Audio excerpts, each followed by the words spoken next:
Kung ikaw ba isang motorista o nagmumotor, tsatsagain mo ba yung ganito? Tsatsagain mo ba yung ganyang kasikip na yan? Ayan o, parang may endurance. Tsatsagain mo ba yan? Kung ikaw ay nakamotor, pipiglas ka talaga sa kumpul-kumpul na to. Ayan o, kala mo may endurance oh. Oh,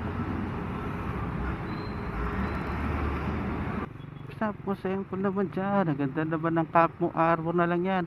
Yabang mo naman, wala ka bang kanta na bago? Bakit wala kang battle? Takot ka bang matalo? Ha? Paulit-ulit ang tanong ng mga tao. Huwag sanang apurado. Anong magagawa ko? Wala akong maisip, masyado pang mainit. Akala mo tuloy mo kasplado pagtahimik. Pagod lang talaga, galagig tugigaraw. Walang oras sa van, 3 oras sa kalabaw. Tapos pag uwi ko pa, parang ba hindi ko malaman kung bakit ang buhay ko ay para ba naging pelikula, laging puyat. Kalat ang papel na nila mukos. Dami ng kapeng ipinautos. Tita ng aking ballpen, malapit na maubos. Isang patak na lang pero aking ibubuhos. Mali ba na magkamali ang isang tulad ko? Ko ay nakulaktik naman na tulad mo.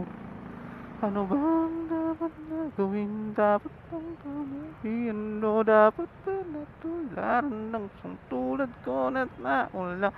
Pasensya na, pasensya na. Tao lang, tao lang. Kasi sa puso pagkabata, sablay ng tumanda, dumakadumagbang hanggang sa madapa kang mawawalan ng pag-asa. Huwag kang madadala kung wala ka pang mali, wala ka pang nagagawa. Madadapa ka muna bago ka matutong lumakad. Ang buhay ay utang, hulugan ng bayad. Kaya huwag ka matakot, magkamali, pero alalay lang, huwag ka masyado magmadali. Yan ang sabi sa akin ng aking itay, na pinapaalala palagi sa akin ni inay, na kadalasan ay hindi susunod. Ayoko na sumali, gusto ko manood. Minsan wala nang gana, ayoko nang mag-rap. Kasi akala ko dati alam ko na lahat. Yun pala, kulang pa ang kaalaman ko labis. Ngayon alam ko na kung ba't may pambura ang labis. Mali ba na magkamali ang sa tulad ko? Ko at taulak di naman na tulad mo. Ano ba ang dapat na gawin? Dapat bang kamuhian o dapat ba natularan ng tulad ko na tao lang? Tao lang, tao. Walang dumadaan sa busway ah. Pero di ba tao ka lang din? Di mo naman nabasin ka. Taas mo na, tingnan.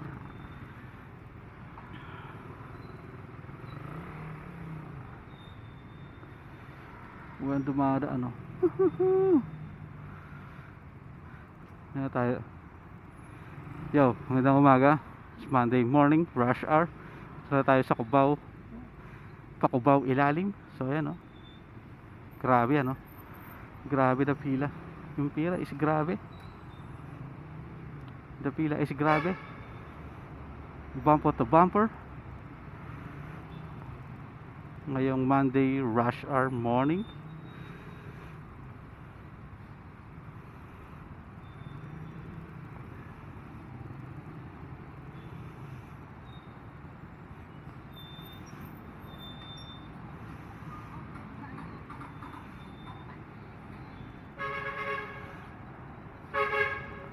Wala tayong napapansing mga mainiping motorista na dumadaan ngayon sa expressway.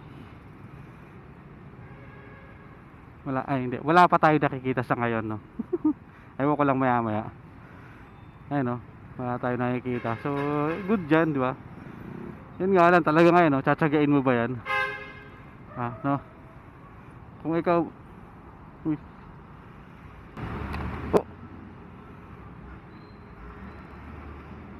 Quinchana, Quinchana. sagi na naman yung aking ano, side mirror. Suki ako suking-suki ako sa kiss, side mirror kiss ah.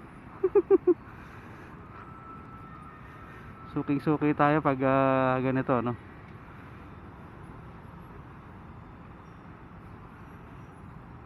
Dug dug dug dug tung tung tung tung. Ayun na, sabi na meron na tayo nakita. Hindi talaga makakatiis at hindi makakatiis na tsagain to. So ikaw, kung ikaw ba isang motorista o nagmumotor, saan mo tatsagain mo ba yung ganito? Tsagain mo ba yung ganyang kasikip na yan? Ayan, parang may endurance. Tsagain mo ba yan kung ikaw ay nakamotor? Diba? Kung mainipin ka, hindi mo tsagain yan, malamang sa malamang. 85% talagang may pipiglas ka talaga sa kumpul-kumpul na to. Kala mo may endurance. Ngayong Monday morning rush hour dito sa EDSA Cubao Ilalim. So meron na tayong mga nakita na dumaan sa EDSA Expressway. Diba? Expressway. Mainiping motorista, hindi ka talaga magtsatsaga. Promise, kung ikaw ay isang motorista na mainipin, malabo kang magtsaga dito kung dito ka dadaan. Kaya pag dito ka dumaan, kailangan mahaba pasensya mo. Kailangan hindi ka mainipin. Siyempre magbaong ka ng magandang sounds para hindi ka mainip. Ito pinapakinggan ko Michael Jackson.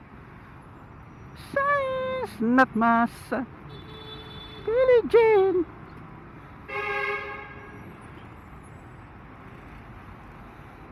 Kaya sa ganitong klaseng sitwasyon talagang hindi malabo na mag-kiss ang inyong mga side mirror, ang inyong mga tapalodo, ang inyong mga gulong, ang inyong mga boxes. Hindi malabong mag-kiss yan. Kaya talagang pasensyahan na lang, ganon. Diba? Magkapatawaran, magpakumbaba, huwag daanin sa init ng ulo, maging kalmado. Diba? Kasi pare-parehas lang tayo motorista na nagtsatsaga sa masalimuot na sitwasyon ganito, di ba? Oh, expressway. Expressway, di ba? Napakaswerte kasi nila, no? Kasi sila may pambayad ng 5K kung mahuli man sila. Pero yung mga mga kapwa natin motorista dito, yan talaga yung nanghihinayang na magbayad sila ng 5K para lang dumaan sa expressway, pambayad sa toll fee. Kaya may kasabihan dito pag natsambahan mo yung tsamba, pag nahuli, malas, diba? Pag hindi nahuli, swerte kasi nakatipid sa oras tsaka sa gas.